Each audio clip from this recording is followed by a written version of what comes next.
Hello guys, welcome to 5-Star Pro, where we're going to do a video on the arrma Nero Big Rock, and let's get into it. So the body on the arrma Nero Big Rock is a very sturdy body, and one thing that you shouldn't have to worry about is losing your clips, but the rubber does tend to break like this one had. That's why there's no clip here.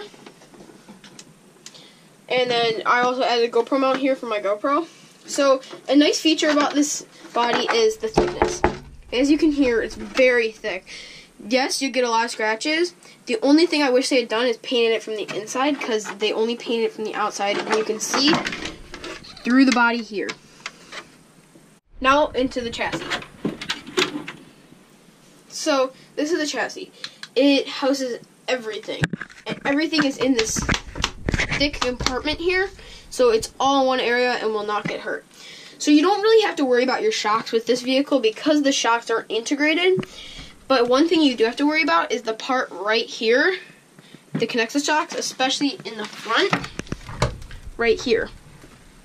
Because that does break very easily. And as you can see, you can get replacement parts right here. You can see, you can get replacement parts. So it's $7 for one of these parts right here, and it's really not that difficult to replace. I'll do a video on it because you have to understand it before you can do it by yourself. So the bumpers here, they're very tough and durable. You do have to tighten them up, but after enough time of running it and crashing into things, the front bumper will crack. As you can see, mine's snapped in half.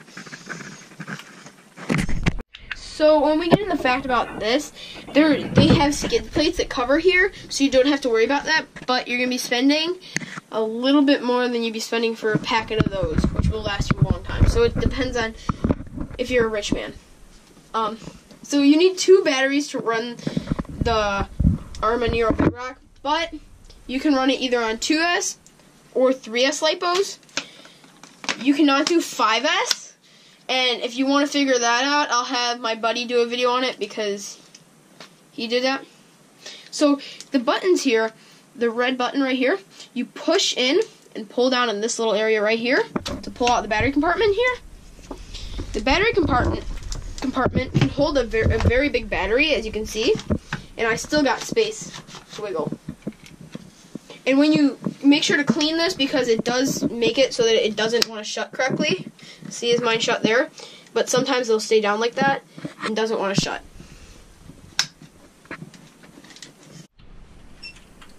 So I have a person that we know that actually had one of these, and a car hit theirs, and only these A-arms broke on their vehicle, nothing else. But you do have to watch for the handle braking, which I'm gonna bet broke too, because this just snaps in half, but it's durable. If you hit the handle, it's just gonna push the entire thing down. Next, we're gonna get into the servo, or the wire box, where all the wires are stored. We're not gonna open it because there's just hundreds of wires in there, and there's already a lot of wires from all the motors and the servos. But that's where all your wires are housed. It's waterproof, so you don't have to worry about getting this entire thing wet. Everything is waterproof. Next, we get into our ESC with fan combo. It is a BLX combo with the motor, which we'll get into later. But the ESC, you have to watch out for the wires in the back here popping out. You just push them down, and you have to watch here for these blue, red, and yellow wires popping out also, because if your truck stops, check this and that first, because those are the 2 things that will come out. To turn on your vehicle, you just switch the slip, and then you hear it go beep, beep, and then the fan starts. Make sure the fan starts, because if the fan doesn't start, you do not want to run your vehicle. So we have our motor here. It's a pretty big motor, and it's run off of a 16 teeth pinion gear, or 16 teeth spur gear, and 34, I believe, teeth pinion gear. So we have our drivetrain here, and also in the wheels. You have to watch and clean those after you get your vehicle wet, especially because those do get rusty. So watch that. We got our servo horn here, which directs the steering, and then we've got a center diff lock, a front diff lock, and a rear diff lock.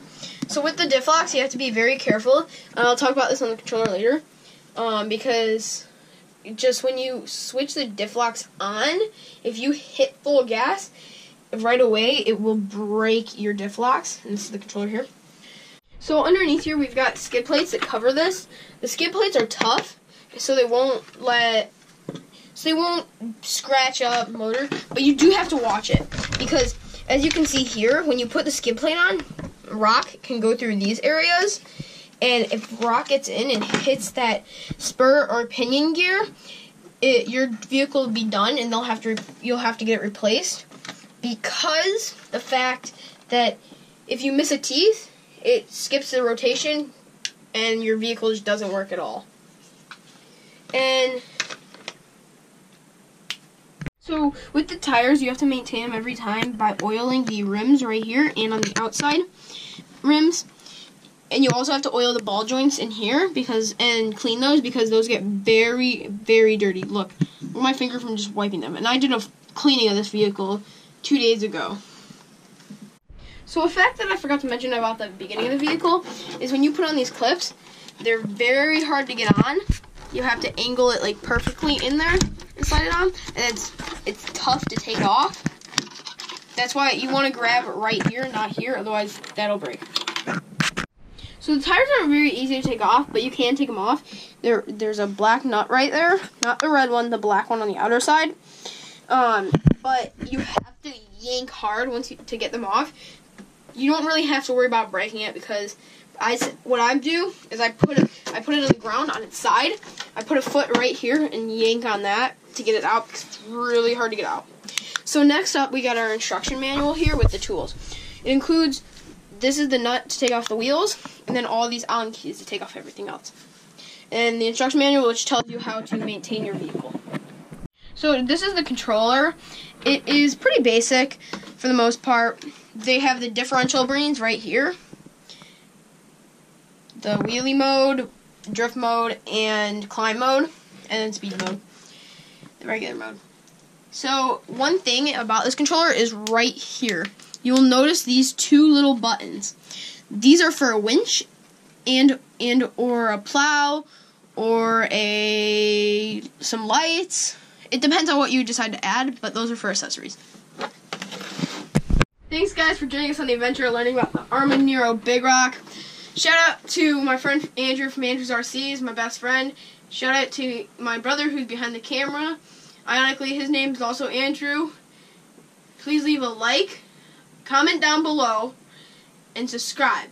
When you hit subscribe, make sure you hit that bell icon so that you never miss a new video. Thanks guys for watching. 5-star pro, and I'll see you guys next time.